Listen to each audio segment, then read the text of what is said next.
Library's Youth Department. Today, I am here with Duncan and Hodor, who are pretty good friends. We're going to have a story today we'd like to share with you, and it is called Side by Side, and it's also about good friends. It's written by Rachel Bright. Are you guys ready to have a story and share it? Okay. Deep in the heart of Wintermouse Wood, down in the grass where the autumn tree stood, lived all kinds of creatures, some big and some small, some spiky, some furry, some short, and some tall. And here was a family of mouserly folk who nestled in burrow holes under an oak.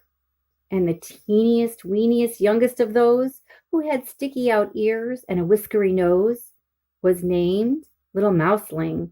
She had a huge heart. She loved times together, not ever apart. And there she is, all of her brothers and sisters there. She's got a big family. But being so small, she was sometimes left out. When her brothers and sisters went up and about, she would scurry and skip as fast as she could, but they scattered so far across Wintermouse Wood. "Wait for me," she would sing. "Don't run, oh, don't hide. Is there nobody here who will stay by my side?" She's in the middle, and they're all going different directions. And then they left her all by herself.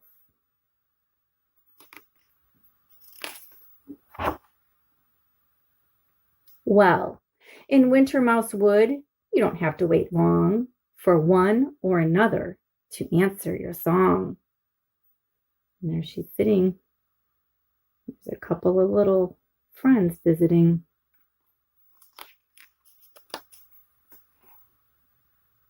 "I'll stay by your side, be a friend when you need," came the voice of Toad Flip, who was down in the reeds.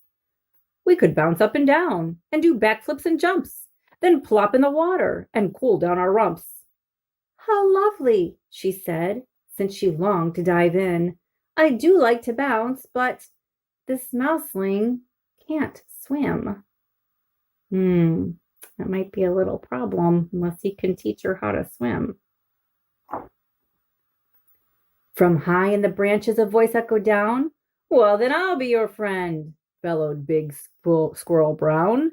"We can pack up a picnic of hazelnut pie, go up side by side till we're touching the sky." "You're too kind," replied Mouseling. "We'd have such a nice time, and I do like nut pie, but I'm too scared to climb." Oh, yeah, I don't know if I'd want to be up that high if I was that small either. Owl Hooty, she wanted to soar through the sky, but as everyone knows, of course, mouselings can't fly. Betty Fangs, he wanted to stay up until dawn, but even the thought of it made Mouseling yawn.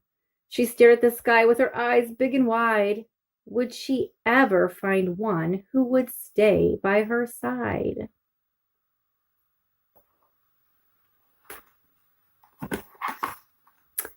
And as dark came in shadows and rain dropped in drips, this mouseling ran out of her scurries and skips. So she sat very quiet in her silvery fur. No one seemed perfectly matching for her. She looks a little lonely sitting there by herself. It seemed in this world she was out on her own. Deep in Wintermouse Wood, she felt quite alone. Everybody's got a good friend except for her. But someone had heard her side-by-side song, someone who'd been around all along. He popped up his head from a very small hole, a tiny full weenimous little black vole. He was awfully quiet and terribly shy, but he couldn't hear mouserly tears and stand by. She's crying. Here he comes. He's going to let her know he's there. He peeped. "I'll be your friend." And he gave her a wink. "Shall we dance ourselves happy? What do you think? We could make up some songs," he said, stroking his chin. "Perhaps all of the wood will want to join in." She's happy now because he's singing and dancing. Oh, this was her other. They'd make a great pair if only she'd noticed. He'd always been there. And now that they'd met, there was so much to do. They could do all the things you can do as a two. They could seesaw, play catch, and sit back to back. They could hide in their den and share a nice snack. They could sit and hold paws until daylight was gone. Yes, two little tails are much better than one. Sharing all kinds of things. Here they're holding hands and tails. They were peas in a pod. They were birds of a feather. They were always best friends, whatever the weather. Two wonderful ones had found a forever, and forever's great when you spend it together. And now, side by side, they heard the same tune. So they sang to the stars and they danced to the moon. Yes, deep in the heart of Wintermouse Wood, a friend by your side makes life twice as good.